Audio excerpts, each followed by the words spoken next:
Hi, this is Dr. Paul Martin with Brilliant Life Chiropractic, and today I want to talk a little bit about the difference between fitness and health. I think these are different concepts that tend to get conjoined together, conflated in our society. We think of fitness, we all know that we need to exercise in order to be healthy, right? And sport seems like a really good way to exercise, but sport is a great application of fitness. But people who take sport to a particular level, like really high levels, it tends to damage their health over time. Look at any athlete who has been professionally athletic in their 40s, and they're beaten up.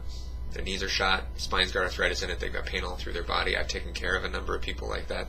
And it's a management issue, and we get them feeling better, but they'll always have to deal with some of that.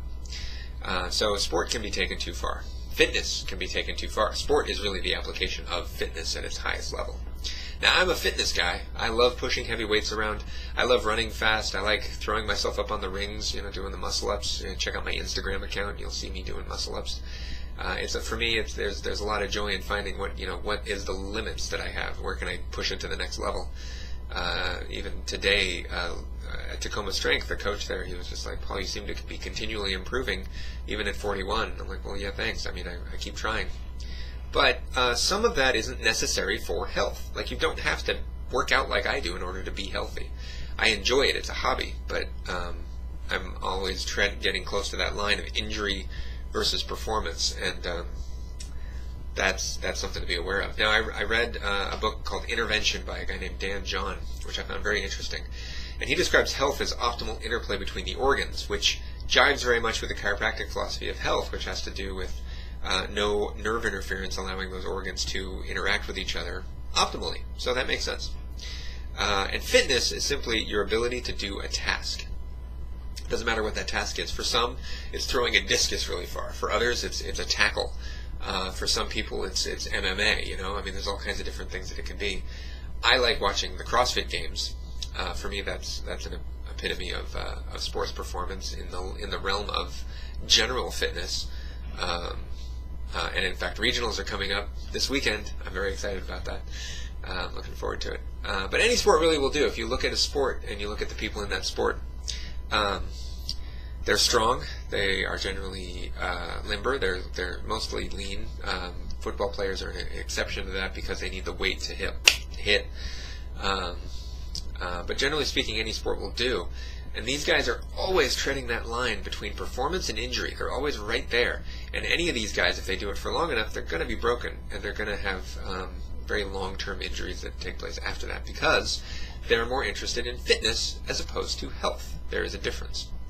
Long-term sports, long-term fitness at these professional levels, very competitive levels, can lead to arthritis in the joints, scarring in the heart, pain throughout the body. There's been a big to-do about the NFL and the constant hitting, which leads to brain damage, concussions, that sort of thing. Now, I'm not saying exercise is bad for you. I think exercise is one of the most important things that you can do for yourself. I think what happens is people tend to look at athletes and think they need to go through that kind of a program, or they look at what Chris Hemsworth did to become Thor. Crazy workout routine, and he got in phenomenal shape. But I guarantee you he damaged his health a little bit by doing that. We're not meant to push at that level all the time, and it damages the body. Gymnasts is another great example, especially like Olympic gymnasts. They still retain a lot of that ability to do those kinds of things that they do in the Olympics, but their spines show evidence of arthritis that would normally be present in the spine of an 80-year-old. An 80-year-old in someone who's not even 20 yet. So you'd have to make that choice. Is that right for you? Do you want to take your fitness to that level, or are you more interested in health? Because it doesn't need to go to that level. You can do less than that. The ability to run faster, farther, or lift more weight may or may not actually be a healthy endeavor, may not be right for your goals. Now, if you need help with that, please reach out. Talk to me about it. We can figure out what a good goal is for you and what a good program is to get you there. This is part of the health coaching that I offer at Brilliant Life Chiropractic. So until next time, I'm Dr. Paul Martin with Brilliant Life Chiropractic. You deserve a brilliant life. Let it shine.